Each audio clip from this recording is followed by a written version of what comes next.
نحمدہ و نصلی علی رسول الکریم اما بعد فاعوذ باللہ من الشیطان الرجیم بسم اللہ الرحمن الرحیم۔ السلام علیکم ورحمۃ اللہ وبرکاتہ۔ میرے پیارے بھائیوں، دوستوں، عزیزوں اور سامعین گرامی، آج آپ کے سامنے ہجرت کے بارے میں بات چیت کرنی ہے۔ جیسا کہ اللہ تبارک و تعالیٰ نے اپنے کلام پاک میں ارشاد فرمایا، والذین ہاجروا فی اللہ من بعد ما ظلموا لنبوئنہم فی الدنیا حسنہ ولا اجر الآخرۃ اکبر لو کانوا یعلمون الذین صبروا وعلی ربہم یتوکلون۔ جن لوگوں نے ظلم سہنے کے بعد اللہ کے لیے وطن چھوڑا اور انہیں دنیا میں اچھا ٹھکانہ دیں گے اور آخرت کا اجر و ثواب بہت بڑا ہے، کاش وہ اسے جانتے ہیں، یعنی وہ لوگ جو صبر کرتے ہیں اور اپنے رب پر بھروسہ کرتے ہیں۔ ثم ان ربک للذین ہاجروا من بعد ما فتنوا ثم جاہدوا فیہ وصبروا ان ربک من بعد ما لغفور الرحیم۔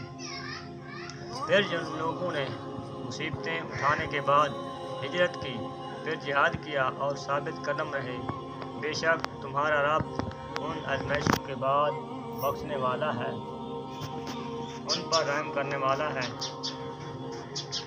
اگر کسی جگہ ایسے حالات ہوں گے کہ وہاں مسلمان اسلام کی تعلیمات پر عمل نہ کر سکتے ہوں تو ان کے لیے ضروری ہے کہ اس جگہ کو چھوڑ کر کسی دوسری جگہ چلے جائیں جہاں انہیں اسلامی احکام پر عمل کرنے میں کوئی رکاوٹ نہ ہو۔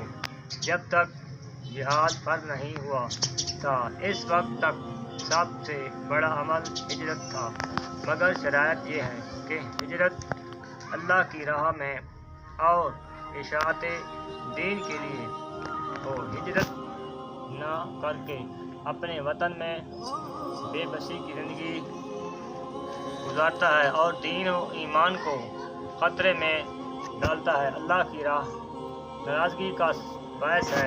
قرآن پاک میں ارشاد بانی ہے، ان الذین توفاہم الملائکۃ ظالمی انفسہم قالوا فیما کنتم قالوا کنا مستضعفین فی الارض قالوا الم تکن ارض اللہ واسعہ فتہاجروا فیہا فاولئک مأواہم جہنم وساءت مصیرا۔ جو لوگ اپنی جانوں پر ظلم کرتے ہیں، جب فرشتے ان کی جان قبضہ کرنے لگتے ہیں تو ان سے پوچھتے ہیں کہ تم کس حال میں تھے، تو وہ کہتے ہیں کہ ہم ملک میں عجز و طمع تھے۔ فرشتے کہتے ہیں، کیا اللہ کی راہ میں وسیع نہ تھا، زمین وسیع نہ تھی کہ تم اس میں ہجرت کر جاتے؟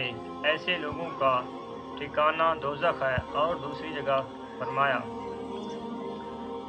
کچھ لوگ ایسے ہوتے ہیں جن کے پاس ہجرت کے لیے وسائل نہیں ہوتے، وہ اس قدر کمزور اور بے بس ہوتے ہیں کہ نہ تو ان کے لیے کچھ چارہ کر سکتے ہیں اور نہ ہی انہیں دوسری جگہ کے بارے میں کچھ معلوم ہوتا ہے، مثلاً بچے، عورتیں اور ضعیف لوگ وغیرہ۔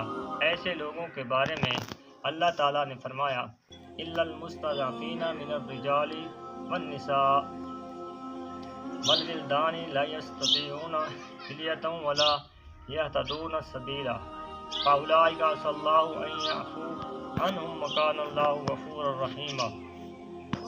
ہاں، جو مرد اور عورتیں اور بچے بے بس ہیں کہ نہ تو کوئی چارہ کر سکتے ہیں اور نہ ہی راستہ جانتے ہیں، قریب ہے کہ اللہ ایسے لوگوں کو معاف کر دینے والا ہے، اور اللہ معاف کرنے والا ہے اور بخشنے والا ہے۔ اللہ تبارک و تعالیٰ نے مسلمان کے لیے وسیع دنیا بنائی ہے۔ زمین اگر اپنے گھر میں تنگ ہو، معاشی حالات خراب ہوں، تو دوسری جگہ اللہ تبارک و تعالیٰ نے اس کے منتقل ہونے کا حکم دیا ہے، یعنی ہجرت کر کے چلا جائے اور جہاں اس کو آسانی ہو۔ دین میں بھی دنیا میں بھی۔ اللہ تبارک و تعالی ہمیں اس پر عمل کرنے کی توفیق عطا فرمائے۔ آمین۔